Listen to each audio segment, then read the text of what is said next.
Hi, and welcome back to FragVision. So far in this series we've looked at the role of high frequency trading and the impact of the merger mania that's been going through the exchange space of late.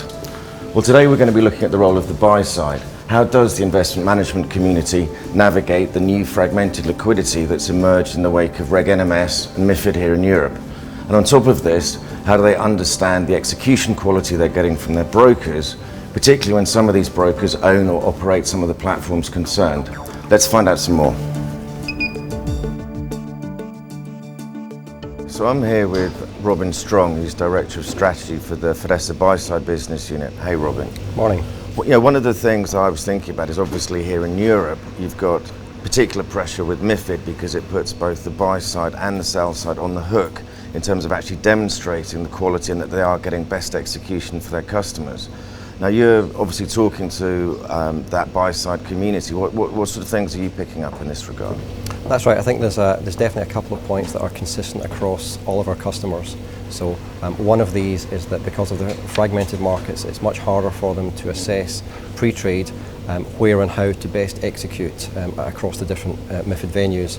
And then obviously what the sell-side brokers have implemented is smart order routers, trading algorithms, various things that will break up one institutional size order into lots of little individual pieces that maybe get executed on different markets at different prices. And what the buy side has to do is really reassemble all of those executions back to be able to report on a trade-for-trade basis. Exactly, on a post-trade basis, to report back trade for trade that they've met the best execution requirements that they've received. One of the challenges of that, though, is that each of these venues reports these trades differently. They use different trade codes, they report them to different venues, and so you have to, reassembling that is actually a very difficult process. So it's a very real problem for the buy-side guys that you're talking to. Correct, it's a problem faced by every single one of our clients. In fact, I can probably give you an example to show you just how complicated it is. I had a conversation with one of our buy-side clients just the other day. This particular customer was a large buyer of Glencore a few days ago. They were in the market, you can see in this example, from 8.45 to 10.55 with an order of 250,000 shares, which represented about 12% of the market at that time.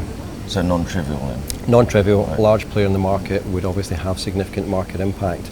If we scroll down to the bottom, what you can see is that their execution price was actually very close to the VWAP on the London Stock Exchange, which might have been considered a reasonable benchmark in the past. But what you can see is there's 6 other different venues that reported trades in Glencore during that window when he was in the market. And a couple of those venues in particular would have offered sizable price improvement. But if you look at the analysis, what you can see is they would only have comprised 20% of the total size of his order. Nonetheless, a best execution would have involved picking up these different bits of liquidity. So I had to make sure my broker's connected to these. So you need to understand very much what your broker does to execute orders, which dark and lit venues they go to, how their smart order routers are configured in order to fulfill their requirements to you, and in order for you to then be able to report back to your clients. Okay. So, but of course there are a number of initiatives underway within ESMA for a European consolidated tape.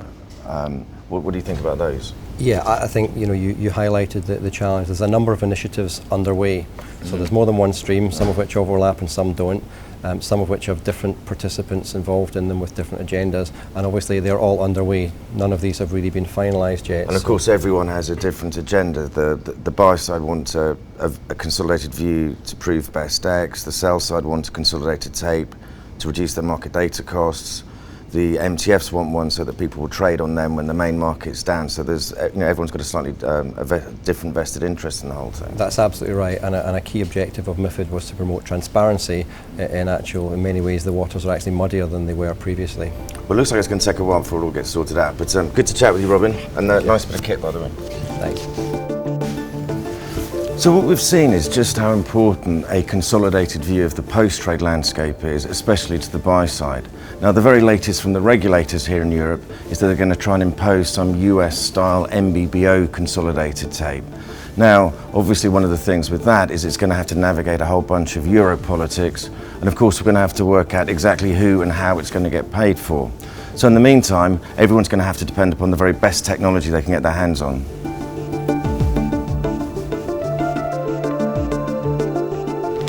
Where's my iPad?